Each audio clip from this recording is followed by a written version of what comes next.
Les Néandertaliens ont-ils vraiment disparu? Si une partie de votre ADN ne venait pas d'Homo sapiens, mais d'une autre espèce humaine qui vivait sur Terre il y a des dizaines de milliers d'années. Pendant longtemps, les scientifiques en étaient convaincus. Les Néandertaliens ont disparu il y a environ 40 000 ans. Pendant des décennies, les Néandertaliens étaient considérés comme une branche éteinte de l'évolution humaine. Une impasse biologique.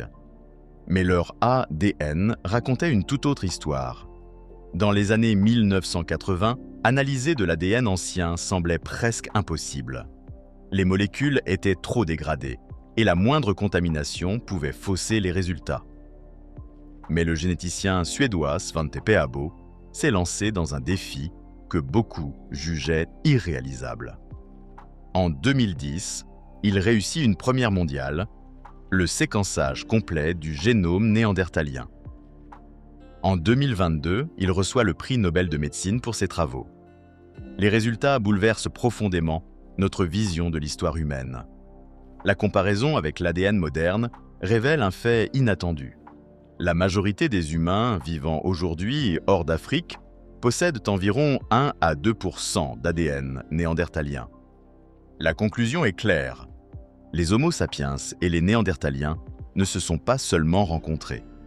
Ils ont eu des descendants communs. Il y a environ 50 000 ans, Homo sapiens n'était pas seul. D'autres groupes humains existaient aussi, les Néandertaliens, les Denisoviens et probablement d'autres encore. Mais comment expliquer ce mélange? Lorsque Homo sapiens quitte l'Afrique, il rencontre des populations déjà présentes en Europe et en Asie. Il y a des contacts, des échanges et probablement des relations entre ces groupes. Le résultat est toujours présent aujourd'hui. Notre ADN porte encore les traces de ces rencontres.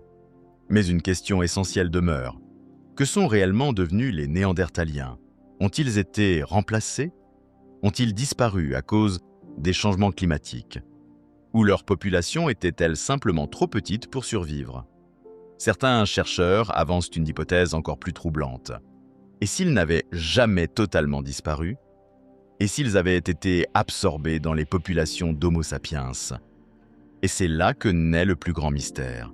Si une partie d'eux vit encore en nous, que signifie cela pour ce que nous sommes vraiment? Les Néandertaliens ont-ils été exterminés? Ou vivent-ils encore, en partie, en chacun de nous?